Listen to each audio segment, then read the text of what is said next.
All right.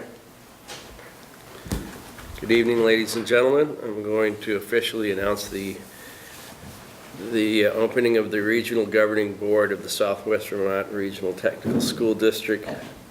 Its regular meeting for Monday, November 17, 2014. We do have a quorum present, so we will proceed with our agenda. First item on the agenda is public comments. Are there any public comments? Seeing none, then we will proceed to our committee reports. Gloria has not been able to make it. She called me this evening, so she will not have a report for us on her strategic planning committee, which I believe is the only committee that met this past month. Yes. So we don't have, unless policy has anything for us, no. We have got to set a date. That's the problem. Okay. It's tough trying to get to even set a date so that everybody can try to meet, and that's what the problem is. Okay. It's a busy time of year. It's only going to get busier as the holidays approach, so we'll do our best. Understandable.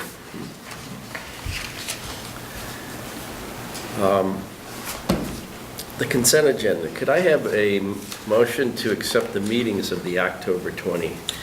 Just one note. Yes. That was Alan Baker, not Alan Bishop.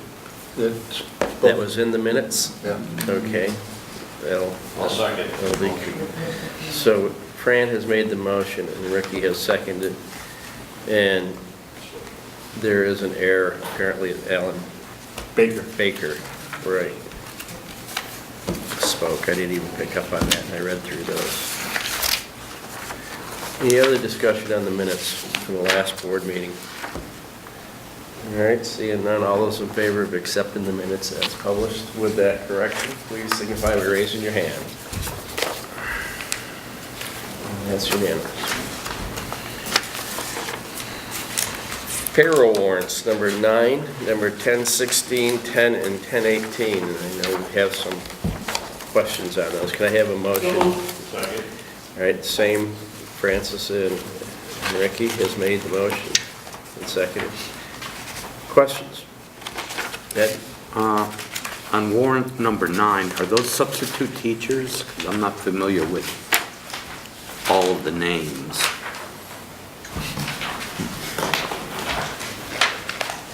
Yes. Okay. And same, Well, one of them is a new pair that was hired, but had a paper check. yeah, understood. On payroll warrant number 10, same question. I recognize one of the names, but not the, Page 1.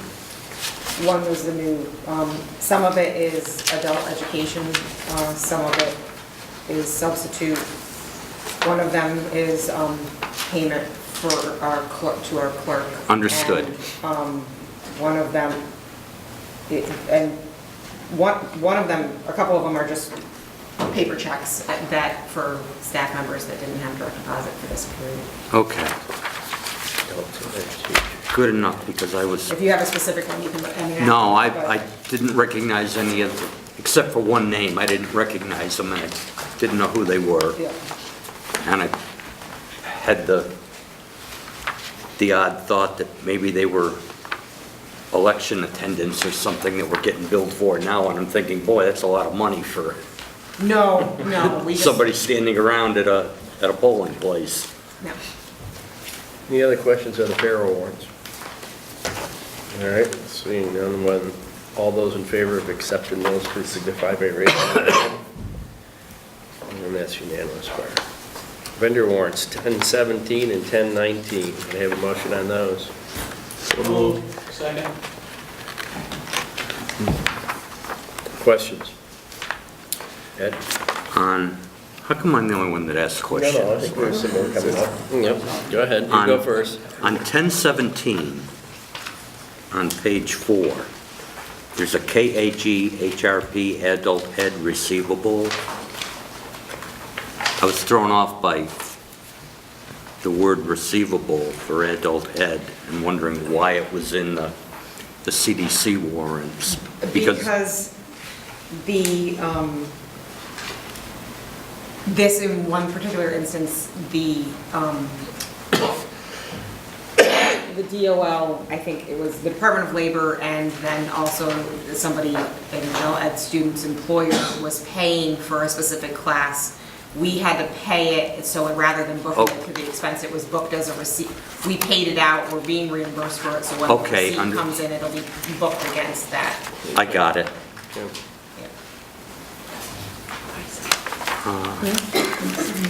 No, it was the larger one, where it was the 17. Oh, yeah.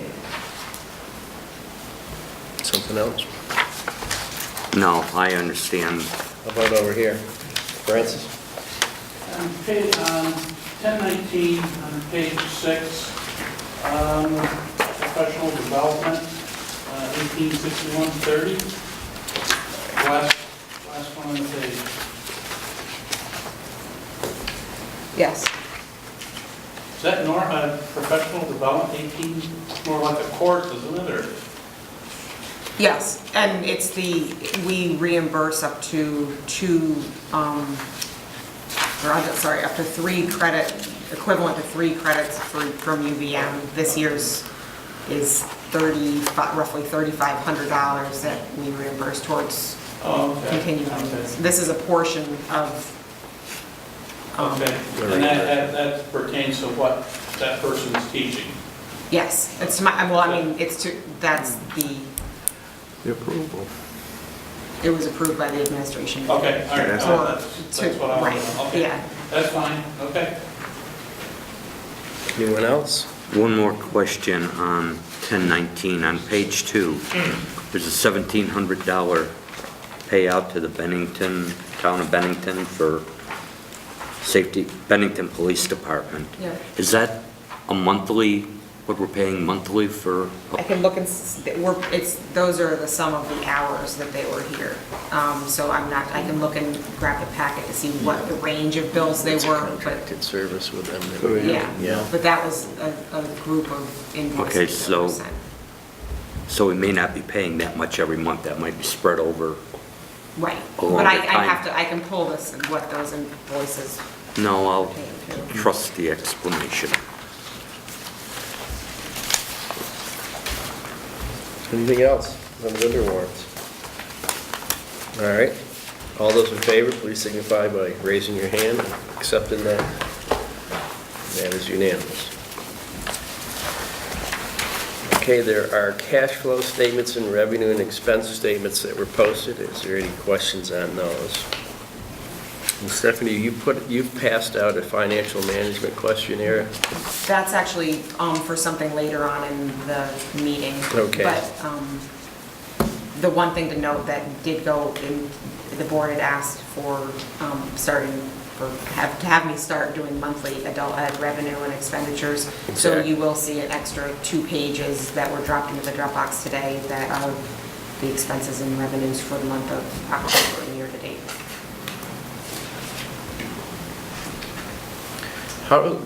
What's the pleasure of the board as far as addressing these adult ed expenses and revenue? Do you feel as if we should be going through those like we do the warrants and approving those?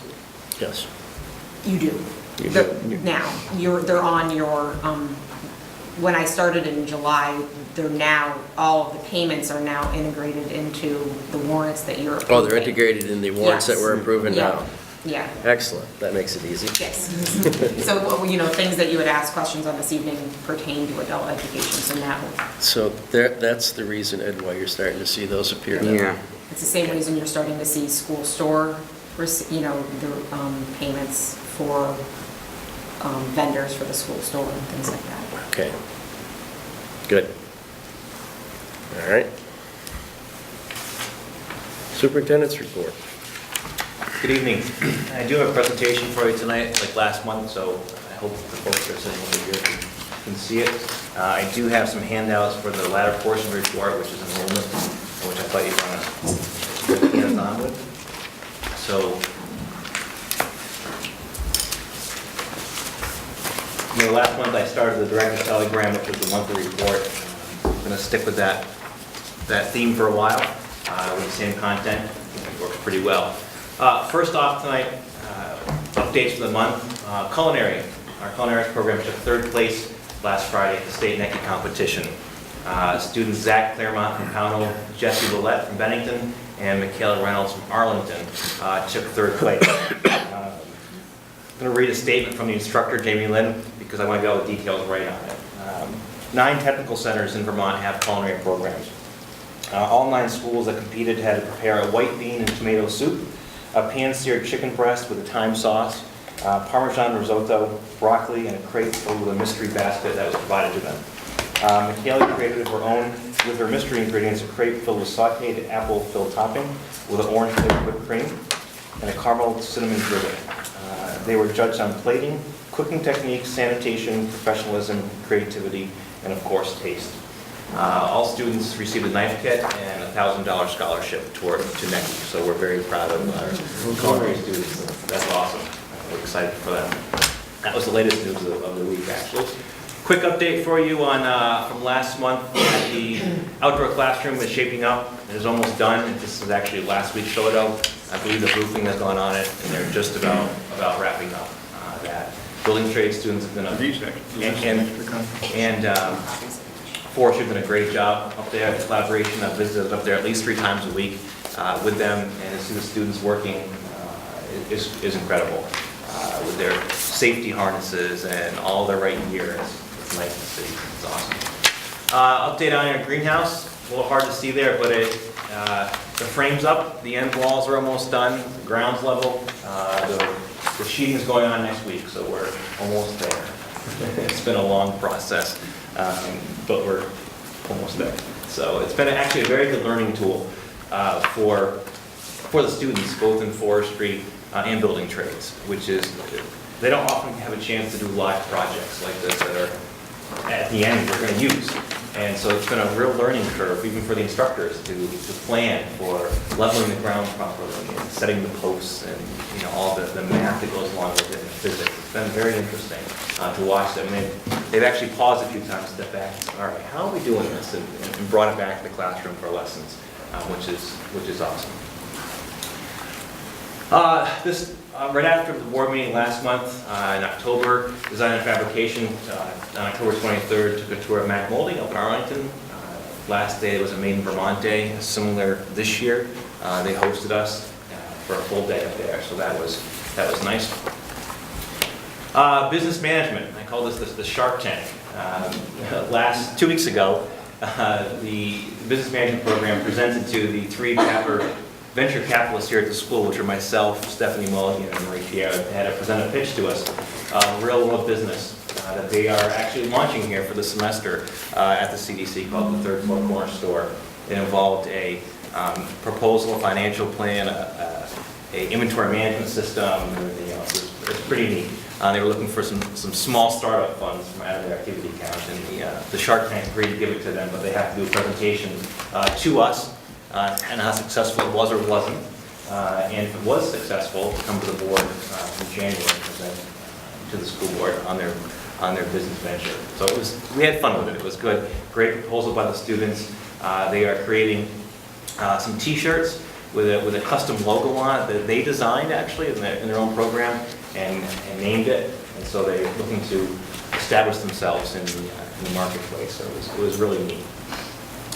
Something new this first time ever, our students in medical professions and forensics participated right here in this room on a live virtual autopsy with a pathologist from St. Louis University.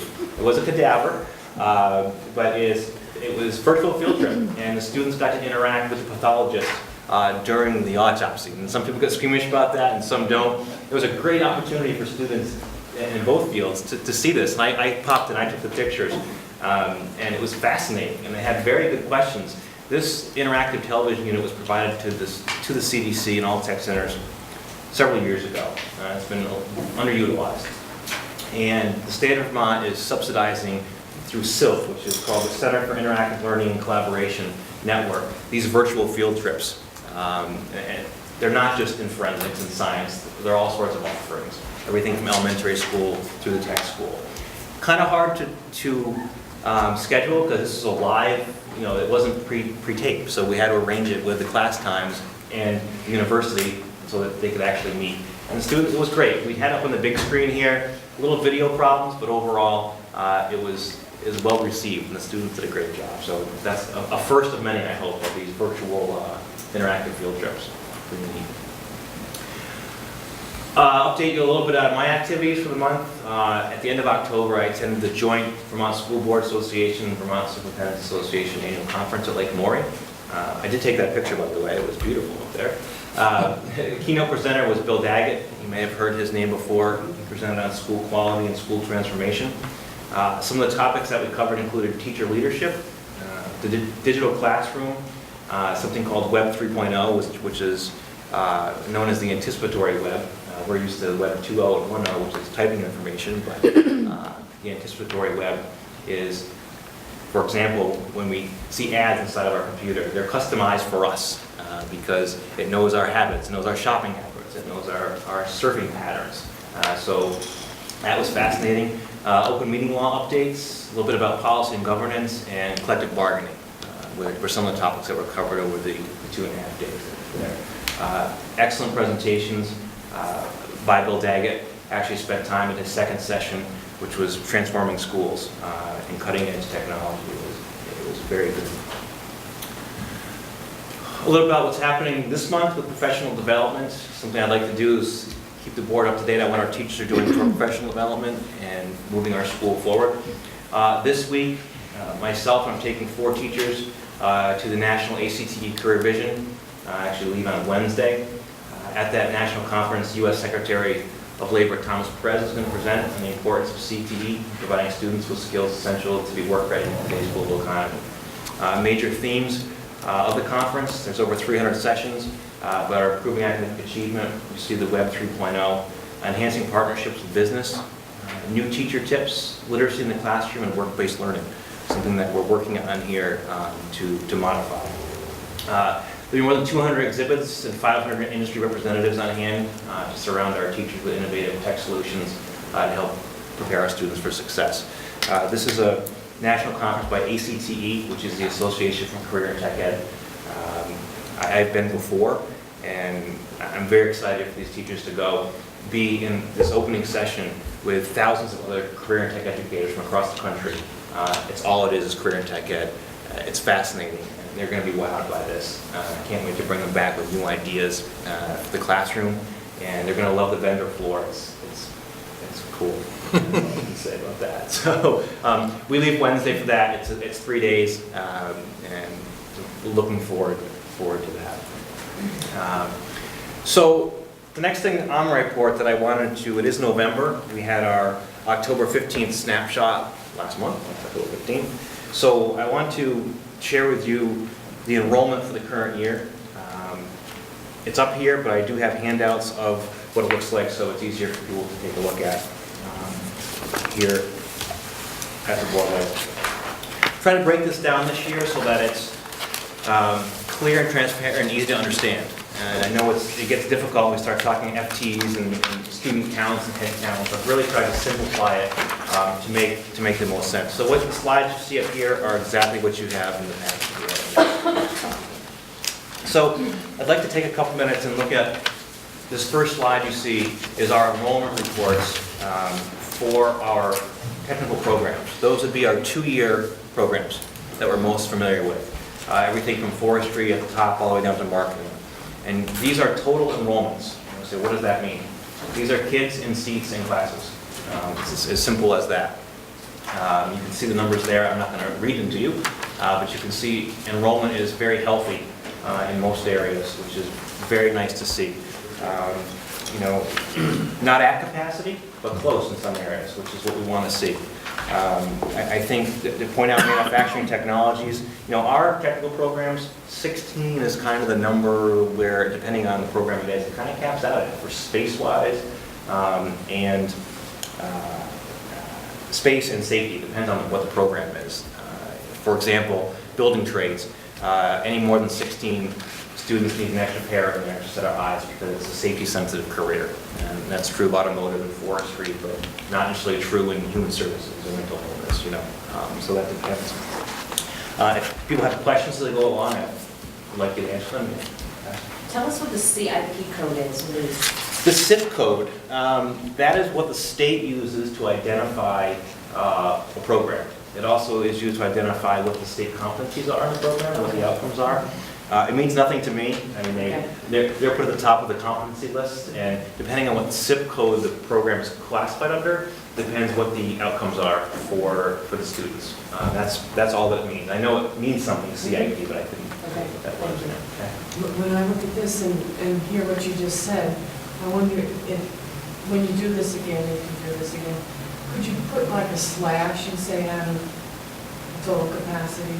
Because as you said, some are bigger and some Some are smaller, sure. Okay. Yeah, the pre-law, there's 7, is that for that's the year? That is the year. So that's both, That's total enrollment. okay. Yeah. This picture paints total enrollment of what a program would see. So for example, I'll just pick the top, forestry and heavy equipment for conversation's sake. That program teacher sees there's 21 students enrolled in forestry and heavy equipment. That could be, I can break it down further, but that could be, 15 in the morning and 2 in the afternoon, and vice versa. But it's total enrollment. I was trying to report out as easy, so Fran, that when you see that, it's total enrollment for the programs. So those are our technical programs.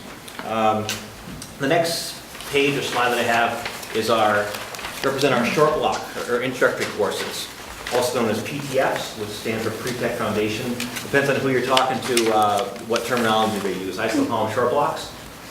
Some people call them introductory. The state knows them as PTFs. So whatever your pleasure is, they're all the same thing. I've broken these down for you by class. These are our short block classes, so in other words, they meet for about 55 minutes a day for 1 semester. Most of them run for 2 semesters, but not all. Jessica, the PTF 02, 03, 04, that's the SIP code for short blocks. Thank you. So you can see there, I had to break these down because short blocks are categorized by career cluster. So intro to construction, you can see is 15. If you go down to intro to business and marketing, you see it says 23, but really it's broken down into 2 different categories. A personal finance class, where you'll see 7 students, and a business basis class, which you'll see 15. Again, that 16 number is kind of what caps out at these because of seat space. So medical and human services, again, is split between mental illness and intro to emergency medicine. Same career cluster, just different topics. Intro to culinary. Forensics and business law is another one that's broken down into 2 categories. We actually don't have a business law class anymore, but that's what the cluster is called. And under that falls our forensics program, or class, excuse me, which is 15 students, and Spike, which is our new introduction to law enforcement class, which started 2nd semester of last year, is enrolled fully, and there's a waiting list for that. Again, most of these are going to run next semester, but not all of them. I mean, our biggest enrollment is always the 1st semester. Questions on the short block class? Yes. Yeah. So if some of these are already at capacity, is there a way to expand next semester? You could. It would be adding an additional teacher to that area. Some is scheduling. These generally run during 3rd block, called 3 and 3A and 3B block, which is when some students are at lunch and other ones. So it kind of fits the specific time of the day. How many are on waiting lists? That I don't have an answer. That would kind of swing it, wouldn't it? It would. I would say that anecdotally, probably no more than 3 or 4, per class. There could be more than that, but it is a capacity issue and space issue with these. So the silver lining of this is, if you take a look at these, most of our short blocks are almost fully enrolled. Wonderful. And we can attribute that directly to the 8th grade tours. There is no question. We've surveyed the students, the counselors have, and where did you see that? On that tour we took last year. So the silver lining in this is going to pay off long-term for us as a technical center for enrollment, because these students are primarily 9th graders, some 10th graders, primarily 9th graders. So they're going to be looking to take a tech program, hopefully, in their next year, the year after, and it's becoming an evolving cycle. So those are our short blocks. Any other questions on those? So can a student who hasn't been enrolled in one of these programs for the next semester, can they take a class? Sure. Sure. Yeah. Historically, second semester enrollments are a little bit lower because there could be seniors in our classes that are now done and they're doing some other requirement for graduation or early release or community service or something. I'm excited about these full classes. I really am. So the next slide I'm going to explain to you. Over the past week or so, I've been culling data and looking at enrollments and trying to explain why they are what they are. And we know enrollment ebbs and flows based on students' choices and what we have to offer. So I'm going to talk to you about this slide. Our total enrollment for school year right now, 2015, is 447 students. That's how many students we see in a day here at the Technical Center. That's either in a program or a short block class, but that's how many kids we see in a day. That represents students from Mount Anthony, Burton, Arlington, and that's maybe a couple homeschoolers that are in there. Again, primarily from Mount Anthony, 90-some% are from Mount Anthony. And that's a pretty high number. We're seeing 43-44% of Mount Anthony's total enrollment here on a daily basis. That's really good. So I want to back up for a minute to school year 2012 on the bottom of the slide. Our enrollment was 452 students that we saw. Now back in 2012, we had programs, artificial intelligence, communications technology, engineering, intro engineering, and technical English. Now our enrollment was 452 students. So fast forward to school year 2015, we no longer have artificial intelligence, communications technology, intro to engineering, or technical English. And our enrollment is basically the same. So I looked at the 2 years in between, 14 and 13, and our enrollment was 469 and 471, again, almost the same number. And if you take out the engineering numbers, we lost our engineering instructor, we know that. It was detrimental to our program. That was 23 students that were enrolled in engineering. It puts us where we are now, in the 450 range. So, we have less programs, yet we're being stable, which is what, I thought it was going to be. We have less programs, but they're more targeted and full. Right. We've become a little bit leaner, but have essentially sustained enrollment.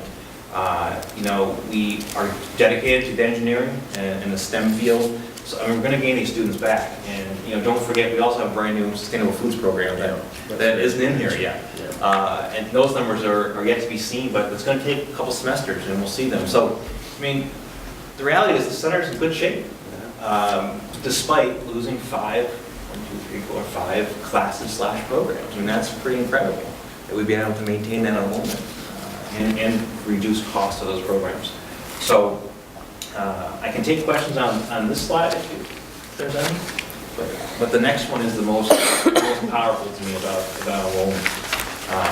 This one's Ed. I'm sorry. One question. Sure. The students that were in these programs that we've suspended Yes. or eliminated, Yeah. did they go into other CDC programs or classes? From all accounts that I can tell, most of them have. Not all. Okay. Not all. Most. Particularly, what I do find fascinating is we were look back at the design and fabrication numbers. That program was under-enrolled for Right, and now it's up, I see that. And now it's essentially at capacity. So I know that we picked up some of the engineering students this semester that were supposed to be in engineering and are now in, design and fabrication. So we've absorbed a lot of those students, which I think shows by our really stable enrollment. Yeah. When I listened to your explanation of 2012 and 2015, I think it goes back to what we really have tried to do with policy, and that is get a little bit more bang for our buck. I think we're getting more bang for our buck. There's more students in the classes, less classes, which will save and will nurture the ones that we think are going to do better. But the other thing that this report can either say is good or bad is, how does this compare to the overall enrollment in Mount Anthony? It seems that we're probably looking at 93% of our students coming from Mount Anthony. Is their enrollment going up? Are they, the overall size of their class or their school enrollment more or less? If it's going down, I would say that you're doing really well. Ricky, If it's stable, then we're going fine. the last report, and please don't quote me on the exact number, Bennington High School is now somewhere in the mid-900s for student enrollment. It was over 1,000 Right. back, then it might have been even 11 or 1,200. It's mid to high 900s is what the last report I saw when I was at a meeting out with the superintendent of the SU. So I think that's very good. With Mount Acton's enrollment going down and our staying stable, that is even a better kudos to us. It Yes. really is. Yeah. So the next slide, and this is the last on enrollment, is I wanted to give the board a sense of statewide where we're at. And after looking at all the data, I got to tell you that the Career Development Center ranks very high in the state for FTE counts. And I'm going to take a look at this with you. There are some, if you look statewide, from the left to Barry all the way to Hartford at the right. The centers with red X's, we can't use those as benchmarks for our center for FTE counts. Those are, for example, Essex. That's a full day, those are full day programs. That is essentially like a comprehensive high school where they have all their English, math, science, they have an academic dean, a principal, 4 assistant directors, 3 guidance counselors. We can't hold ourselves to that benchmark of Essex. We will never be there. We just don't have those opportunities. And our next closest center, Stafford Tech, is also a full-day technical center in Rutland. So really, take those 3 out. I have X at Randolph because they are a full-day center. But take a look at our enrollment. This is our 6th semester rolling average, which is 182.9, so 183 FTEs. Compare that to technical centers that are in similar size to us, 814 River Valley, which is Springfield, 118. We are higher than every other tech center except North Country. That's not a full-day program. By a lot. There's some centers which are much smaller than we are, that are in the 60s and 90s, but they're smaller than we are. Similar sized tech centers have lower enrollment than we do. And this is not students and seats, this is FTE counts, which generates from students and seats. And this is, I didn't make these numbers up, these come from the state report that how centers build their sending schools. So this was a report that was there. So I think that shows us in an even better light here at the tech center. I was actually surprised, this report came out back, I want to say early fall, maybe early summer. And I looked across this and I was pleasantly surprised about what centers look like. So I did ask the question about North Country, because they're not a big tech center. I said, why is North Country so big? What's the 205? Not that much more than we are, but they're a much smaller tech center than we are, North Country. And the explanation for that is they have a lot more foundation courses that are PTFs. And they run more of them, and more students take them throughout the day, for lack of a better term. Not filler classes, but they're offering more of them. So it makes their FTE count higher for a tech center that has probably 10 programs less than we do. So this is rewarding to me. I think this is great. I was excited to present this to you tonight and show you this. And that's our average, is 182. Now our current FTE count for this semester is 179.9, so call it 180. So we're right where we're supposed to be, despite losing some programs. Losing some significant programs. Yes, yeah, absolutely. And we're a little leaner, and we're doing well with it. So that's what I have on daytime enrollment reports. I didn't want to overwhelm the board, or just try to be straightforward with what it looked like. I can certainly make it much more detailed if you'd like, for another night or for a board packet. We can break it down by males, females, non-traditional enrollment, you name it. You can break this data down as much as you want. But this is in its easiest form to digest, I think. I think this is fine. I think you stick to this format. I think it's great. Yeah, it's one of the better ones I've seen since I've been here. Yeah. It's easier to understand than the other. Leon's got a question. Here we go. Yes, the policy that we have in place for this, the class size, also I happen to be just pulling it up, looking through it, and making sure for minimum and optimal size class, we did a lot of work on that. And the format, if we could, you know, to be consistent from, and that's why some of the questions were being asked is, where do we stand and where do we look? Sure. But the gist of the whole policy piece was in terms of yearly, the superintendent was to go through and do a review of the classes, just as you just did here. And one of the outcomes in here to refer to in terms of the policy is whether there were any programs that were in jeopardy or that needed to be looked at in terms of a continuous drop. And I think that was a question that somebody asked, and that was the answer that somebody, I mean, we were looking for in your review that says, okay, all the classes out here, you know, in terms of enrollment, we don't plan on changing any of them right now, but they're at the maximum. There are some that are down on the other end of the spectrum, which is in nature the type of course that will be induced by that number of students and so forth, and is holding its own. And so at this time, I see no reason to do anything or have any concern about the classes. And so that's what bring everybody to ease. This is in accordance with the policy, and it's meeting the standards and the guidelines, and all your questions are being answered at this time of the year. And just to note, where these came from, these are pulled directly from the report that got sent to the state on November 14th. Excuse me, 15th. No. Yeah, so it already got sent back up October 15th, snapshot. It gets sent in November. These are literally screenshots that I took and cut and pasted into for the report tonight. So this is what the state has in their hands, and nothing else. So that's what I have on daytime enrollment. If there's, I can answer any more questions about that. So I'm going to turn the remainder of my report over to Marie-Pierre Huguet, our Assistant Director for Adult Education. She's going to give you a snapshot of enrollments in the adult education courses. It's something the board has asked for, and you're seeing financial statements now on it, excuse me, as well. And we thought fitting tonight doing an enrollment report for our center daytime and enrollment report for the evening courses.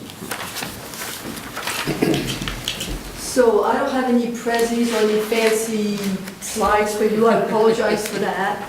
As you know, I'm a little short on time, but at least I color-coded everything. In green, I put the courses, and in blue, I put the enrollments we have. As you may remember, I studied in the fall of 12, and at the time I used the brochure that had been put together by my predecessor. And if you look on the left, you have the categories of courses that we had at the time. So as you can see, we have slowly increased the number of courses that we have offered to our community, and also the variety of courses. Every semester, I have at least 20% of my courses that are either new workshops, new content, new subjects, things like that, based on the needs expressed by the community and by the various local businesses that I work with, the Department of Labor. It's always based on community and community work. As you can see, my first semester there, I wasn't very good at keeping track and separating everything, but after that I started doing it. And what really stands out for me is that last year I had a lot of manufacturing students. And this year, this semester, there's a drop on the number of students that are taking manufacturing classes. And if you look at this, you actually can see some of the trends that we have as far as underemployed, unemployed, or people looking for specific classes. For example, one thing that these numbers don't tell you is that the enrollment in my computer classes, for example, are more people that require or need very basic computer classes, such as this is a monitor, this is a mouse, and learning the basics in Microsoft Office. I find the more advanced classes that, such as Excel or Access, not being needed quite as much. So in my brochures, I still offer a lot of these classes so that HR and businesses and communities know we have these talents available. And what we find ourselves doing is a lot of customized courses. So in the past, we've worked with Orvis, we've worked with Cambridge Valley Machining, we've worked with specific organizations. The Department of Labor is coming here in a couple of weeks to take a class with us on LinkedIn and social media. So these are very specific, very customized classes that are asked by employers. Something that's not shown here as well, because these are just numbers, are the fact that we now have a brand new program, our LNA program that started in September, is finishing tomorrow. Our first cohort is going to be signing up for that exam in a few weeks. The next cohort is starting up in January. The demand is such that the waiting list is unbelievable. If I could find instructors, I could have more classes running. Brand new as well. So what we tried to do as well, we reviewed all the content of our courses, because I wanted to make sure that the quality was there. So it is a lot of evaluation, walkthrough, and things like that that have taken place. And the need that happened is something that we are working on right now, is a blended course, our first blended course for adult education in the state of Vermont. For the pharmacy tech exam, we are going to be able to prepare students to that exam. I'm working with Casey from the hospital, she's the pharmacist there. And what we're doing, we're designing it so that we can offer it to our colleagues in Vermont. So next semester, right now we're in prototype mode, because we test everything because it's important to know what works and doesn't work. And so we're testing the blended component, which is we have face-to-face activities and then fully online activities. Next semester, I already have 3 registrations pending from my colleague in St. Albans. We are the only center that offers pharmacy tech. So we are working in collaboration with them to offer these classes. So our initial investment is the curriculum development and the work on the web. After that, we will rent the web component and we will sell the curriculum to our colleagues or rent it to them. We haven't quite figured that out yet. But that's a nice way to collaborate, and we already have another course that may be coming up on blended learning. So what we're trying to do is meet the needs of the community. That's our priority. It's very important to us. But also meet the needs of the state and the working force. And we're spending time and energy on that. So I would say this is not totally reflected here, but it is coming up in our numbers. And as you can see, actually, until I put these together, thank you very much, I hadn't realized where actually our numbers were going up. Thank you for making me do that. As you can see, I have all these Excel things separated from each other because don't have time to put them together. But it was nice to see that the trend was moving up. And one thing that I do is I sometimes run workshops at what I call low enrollment, because it's one way that we have to promote new programs.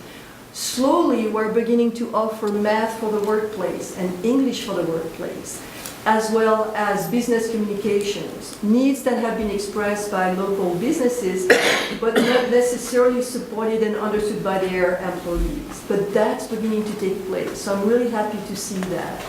And one last thing is, I do have to commend the Department of Labor. They have been absolutely brilliant in their support of adult ed here.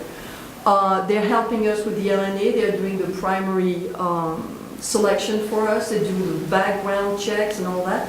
But they're also finding employments for them. And they are, we have a couple of manufacturing opportunities with them that are also coming down the pipe, where we will be working with manufacturing groups that have very specific needs, so we'll be setting up these trainings for them. The workforce training is really growing, especially with unemployed and underemployed. So that's about it for now. Do you have any questions? Yeah. Am I to read, am I to read this that there was only one culinary class? No, there's, the workshops are 3 hours. I separated the workshops from the classes. Classes are 10 hours and above, and the workshop are 3 hours. So for example, if you took one workshop with us, it may have been a standalone workshop and was considered and counted down here. I didn't have time to separate all the various, like if you look at workshops, you have 23 different, 51, 39. A lot of the culinary workshops are down there. It just was a little too time consuming to separate that. But yeah, the courses are 10 hours and above. I have some courses like Pharmacy Tech right now is 60 hours, LNA is 100 hours, CNC and SolidWorks are respectively 30 hours. It really depends on classes. So courses are 10 hours and above, and workshops are the 3-hour Yeah, the intro 3 to hour and sometimes Italy 6 class, hours. Italian. Okay, thank you. Leon, yeah? I'm trying to make sure I understand all of the left column items of what they are from, in terms of abbreviations. They're comprehensive, something I guess. Okay, so computers. Oh, that's what that is. Yeah, these are like what we use for course numbers. So Okay. computers, management, medical, culinary, web-based and graphic, Okay. enrichment, so that would be watercolors, sewing, manufacturing. Okay. CU is Continuing education. continuing education. Thank you, Josie. I have my cheat sheet here. Yeah, oh, yeah. Languages, we've seen an increase in languages. The interest in foreign languages has been really interesting. And part of it is because Vermont is really a tourist area and people want to brush up a lot of French classes, which is great, of course. Spanish is taking up. And then we have professional, so that would be building trades and all that, and professional development, which one of our goals is to really work more closely with our teachers. They can use a lot of what we do. It's a group of potential students that for some reason has not really grown. It's beginning to creep up, but not much yet. And workshop is to roll the old out. Just to follow up on my question. Yeah. So in trying to get that squared away, I was trying to make sure I understood exactly what course mean in relation to the S number. That's semester year, I guess, 13, and then that's a F. Spring and fall. Okay, Spring and fall, so that's the spring and fall, and then the spring and fall of this year. So the fall, in 2014. So when I add these numbers together and look at the statistics in terms of that course numbers from last year, since we only comparing 2 years, statistically, I don't see that the number of courses that we had, even though you may be changing courses, I see that the courses may be holding, as well as, if we were to actually add the number of students together, so the number of students that we're seeing in relation to 13, if I get this right in terms of a total student of 149 and 136 versus a total of 163 and a total of 165, whether those numbers, that's statistically right now to say whether it's up, but I don't know whether statistically it's going to continually move in that direction versus the number of courses. So I agree. These numbers, unfortunately, don't tell you the story, which is, adult ed is really mapped against the trends in the economy in our community. Yeah. And what is not captured here is also the manufacturing classes, for example, cost more than the computer classes. That's a good example because somebody who needs a computer class definitely is unemployed or underemployed. And some of them pay out of pocket and they have to be able to pay for the classes. We have not changed our fee structure for the past 2.5 years, I think, if not more than that. So that would mean that probably if I were to look at the financials income from last year versus this year, that I would be seeing a difference in terms of the revenues coming in terms of 2003. That would be interested, I mean, you probably have that out there just to show that in 13, here's the overall revenue and the projected revenue for 2014 to be this, and such that courses numbers is not a real picture. That's what we want, but in terms of revenues and sustainability of the program itself, here's, in addition to where we think we go with the students, we got money too. We don't have the money, but we got the students. No matter what, we want both of them.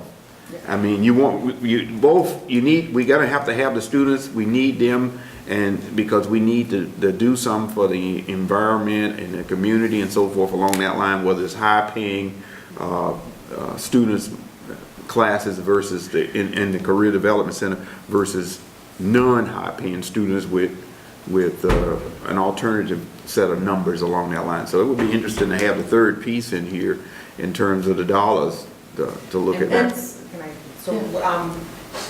I have 2 years, and I'm in the process of finishing up for the audit, which is going to occur in December. So once they're finished with that, I'll be able to give you a 3-year combined, so that you can see the trend upwards. Thanks. From the last 3 years. That would be great. I'll give you 10 numbers that weren't final this year. Thank you. And the component that is actually missing is when you develop a curriculum, which is what we had to do for the LNA, for example, and that is being reviewed this first year, is eating up a tremendous amount of time. Now, some of that curriculum development is picked up by a grant that we have, and that has been managed in that fashion. But what we are doing, and again, there's a whole document that I have that I can share with you, is how is it that adult education has grown, and what is it that we are doing with the resources we currently have? Because that is a part of the picture that is critical to understand. These numbers, and both Mike and Stephanie can tell you, these numbers, that, to me, is just one tiny little piece of the story. We're actually operating with less grant funding. That's a good picture that we want to see, so that we had in the previous, during FY12. And that's what the community really needs to get to see, because how we're affecting them and what we're doing with less and so forth along that line, it goes a long ways. Absolutely. Go ahead. How many students do you need to run an evening class? It will depend. And it varies of course, by workshop versus a... Well, what we again, that's the long story. We have changed a lot of what we do. We don't buy books anymore. We create our own material.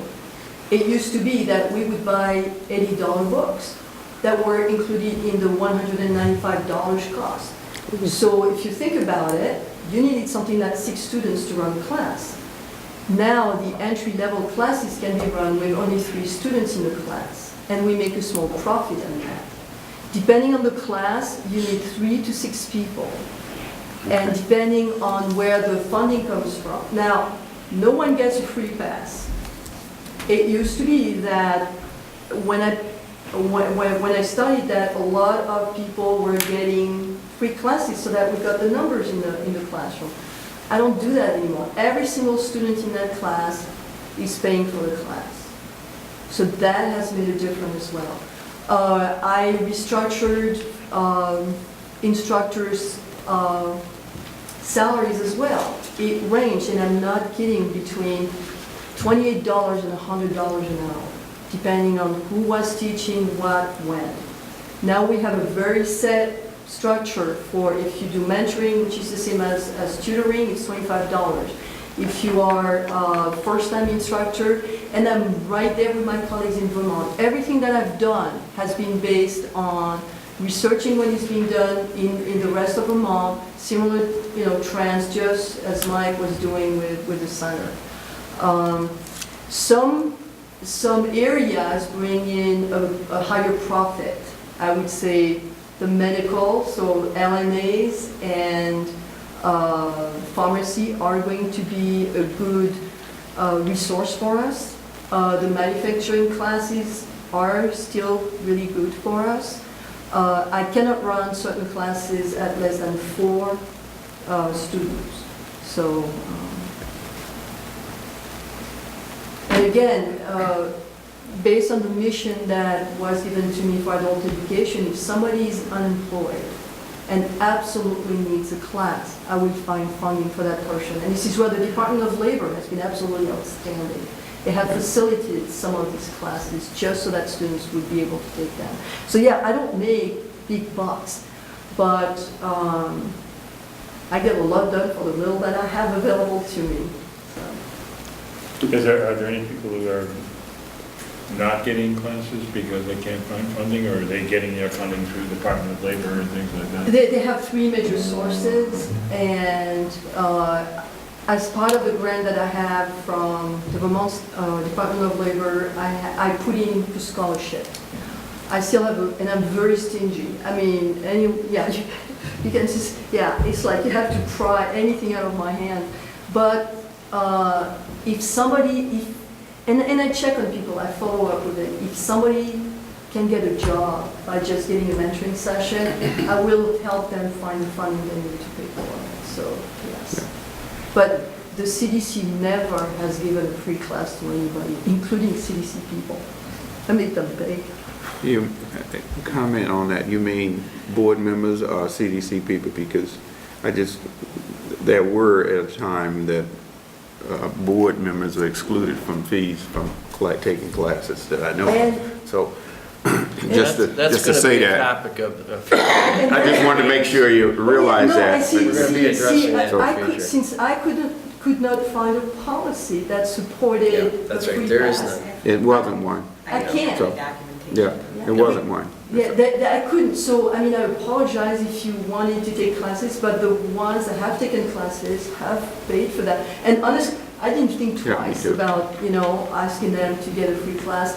And when you think about it, it's not my decision. I mean, if I have a policy that tells me, hey, this group of people, what we are able to do is, if you're a senior citizen, if you're a vet, if you come in, we've had a mom come over 2 kids, or husband and wife, we try to give a 10% discount. That's the most I can afford, because the bottom line is, if I give somebody a free pass, someone else is not getting a class they can take.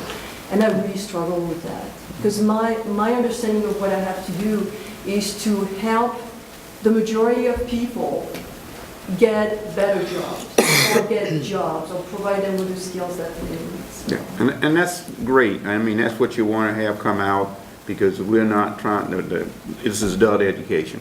Yeah. And it needs to come out that we're doing everything we possibly can to make sure that we do what we need to be doing for this community and the people that come to the techs in an adult manner, to be able to improve and better themselves, and that is not totally relied on the fact of whether they have funds or not. Somebody's going to help find something to be able to get them to do what they need to do. Right. Okay. And Vermont is really awesome in that respect. Yeah.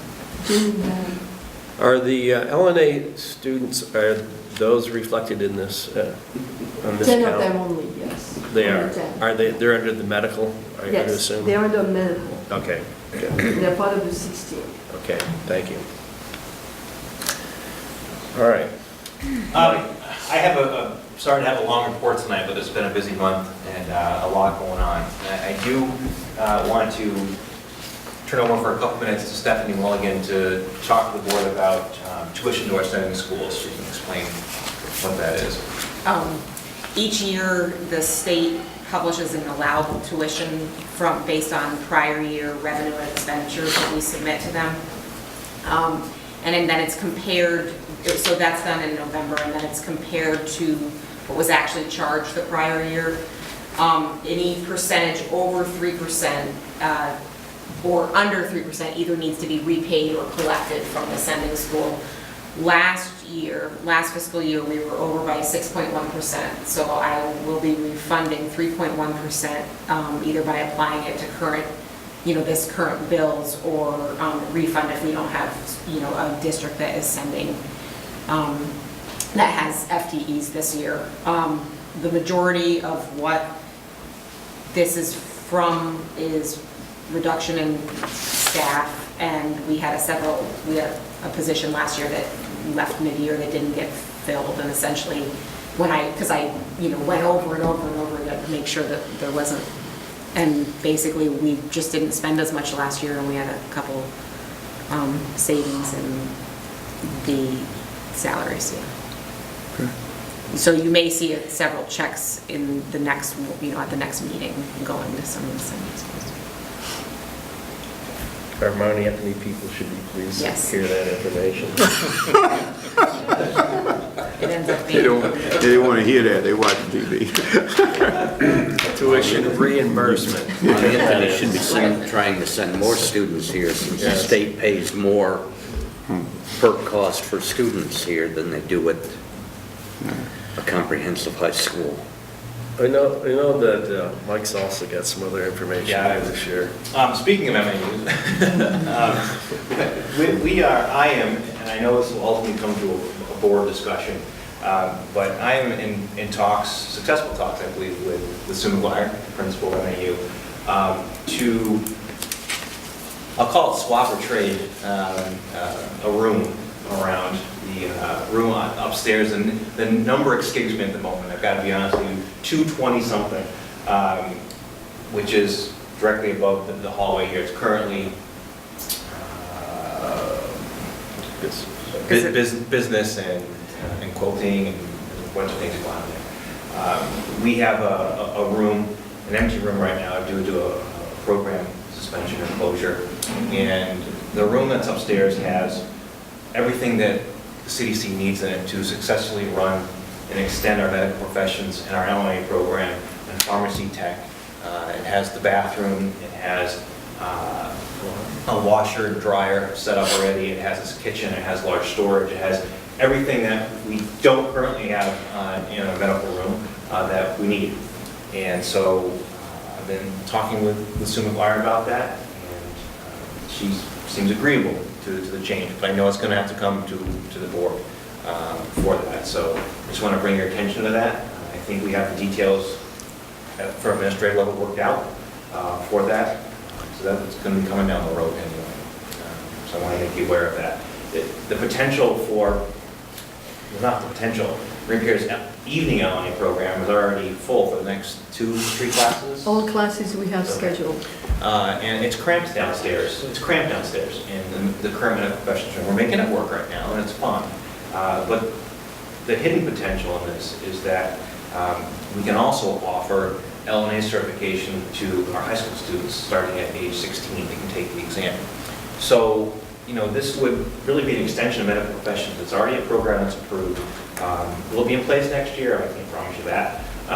But students can, it'd be one of the certifications we can offer our students, an entry-level certification they can take with them that's portable, that it could be their career, it could be their job through paying them through college, a real certification to walk away with. So we're excited about that. And that's part of the idea of talking about this room, because it serves many needs that we currently can't fill because of infrastructure. What should we give away? What's that? What should we give away? A room that we currently aren't using.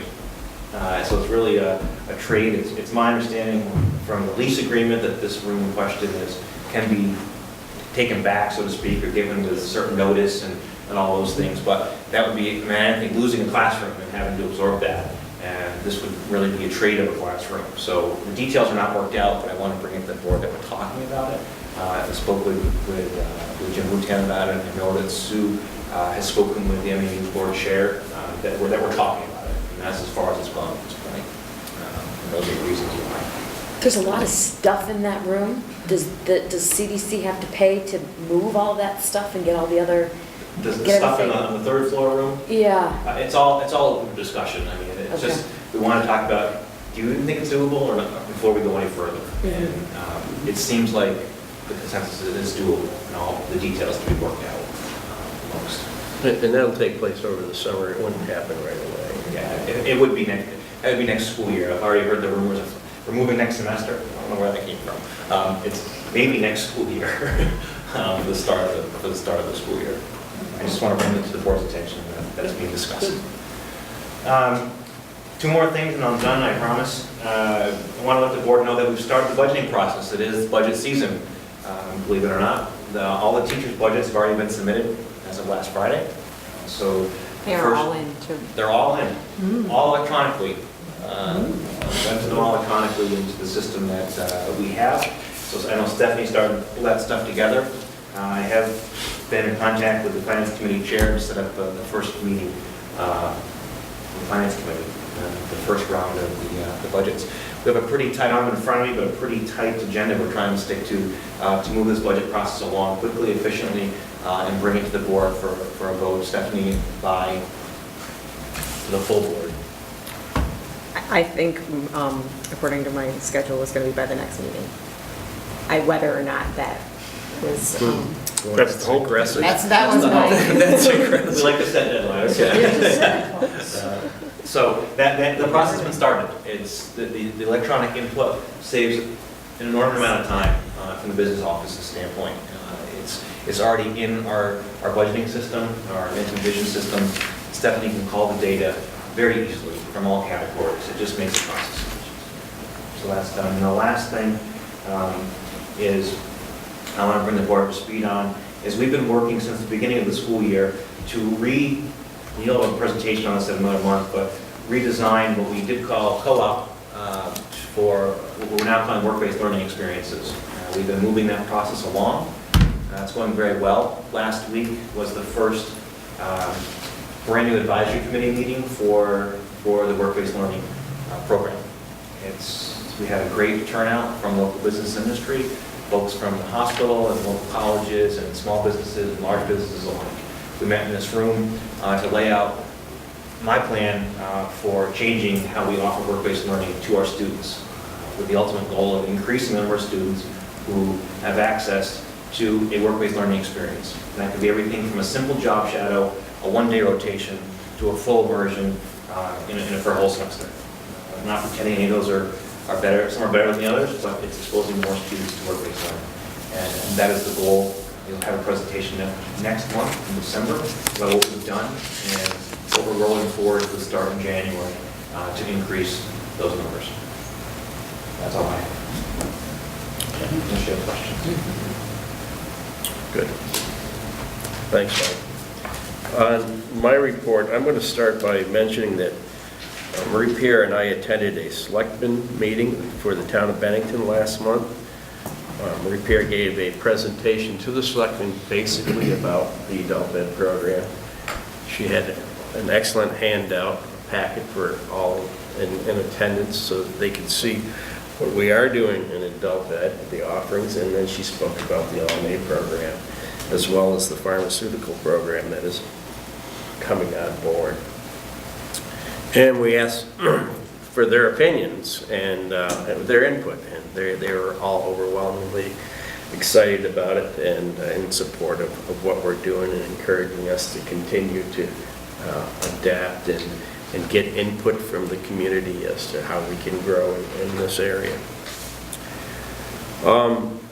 Last meeting, we had a gentleman come before us, Mr. Baker, with some issues. And it is our policy that we respond when people do come forward.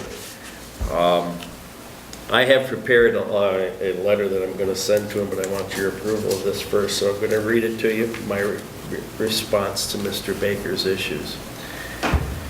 Mr. Baker, dear Mr. Baker, in response to your issues with the new Sustainable Foods Program as presented to the Regional Governance Board during the public comment session of the October meeting, we have investigated your issues and prepared the following statements.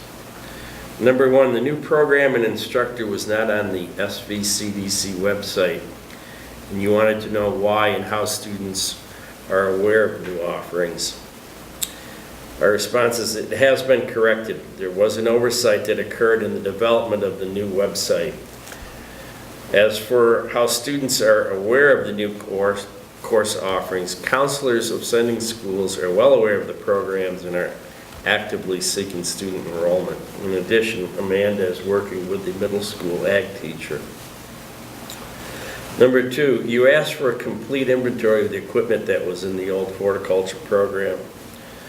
The majority of the inventory from the old horticulture program has been distributed to forestry, heavy equipment, hand tools, etc. Forensics has received microscopes, beakers, etc. And there is some miscellaneous equipment that is still in storage in the red shed of the CDC property. And number 3, the Sustainable Foods Program, you seem to believe, doesn't have a classroom. This is incorrect. The program has a committed ground floor classroom with appropriate utilities, easy access to the outdoors, and overhead door access. We're confident that the responses you've addressed in your issues are appropriate, and we're confident that the responses have addressed your issues appropriately. And as always, welcome any and all comments and concerns from you and the public in general. Sincerely, Jim Boutin. So with your approval, I'll send that to Mr. Baker. All right. You've already done it by making it public. There you go. Yeah, but you gotta have a hard copy though. Well, I think it's important that we do make it. Oh, yeah, you gotta make it, yes. Yeah. For the, But yeah, we will have a hard copy for the record. for the benefit of the public, we should point out that this program is still under development and will start in January, and it hasn't actually started yet. So That's right. some of the issues are sort of moot, like the classroom isn't needed until January. So I understand also there was a Joe Duffy that came and he spoke about artificial intelligence. I have not prepared a response yet for him because I think that needs to go to the Ed Committee for another evaluation. Although earlier this evening, Leon spoke about how policy addressed that particular dropping of the course and how there was a consistency and decline in numbers, and that's why the superintendent made that recommendation. So we will, I would like to talk with the Ed Committee on that, and then we'll prepare a statement for him as well. Okay. And that's all really that I have as far as the superintendent's report goes. Excuse me, for the chairman's report. Got to get back to the agenda here.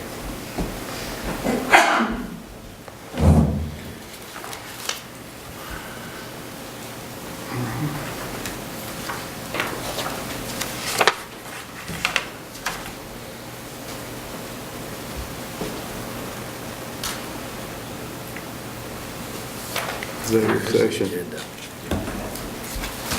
Here's a hard copy. It's the next I can't item, find it's it in executive my, session. on my notes. You got copies there. Okay, we do have an executive session we have to go over administrative contracts, so I'd like a motion for adjourn to executive session. Second it. All right, we will be back in for action items afterwards. All those in favor? Aye. So we can go next door. What is this and when are we going to go over? What is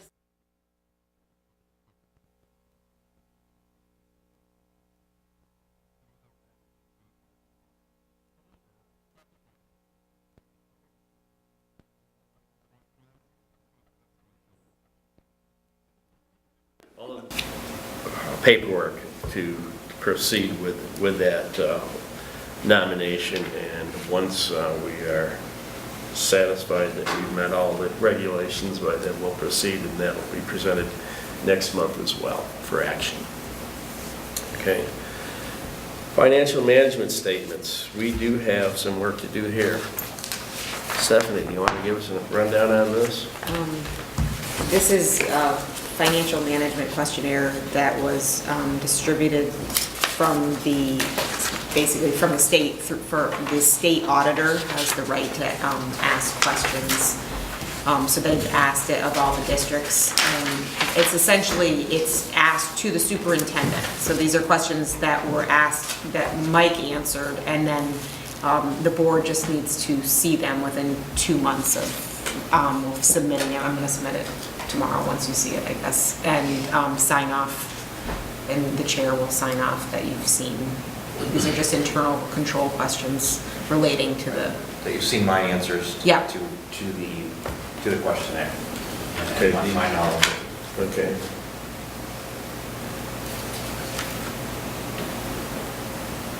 So this has to be, I have one for you to sign. okay, good. No action on this then?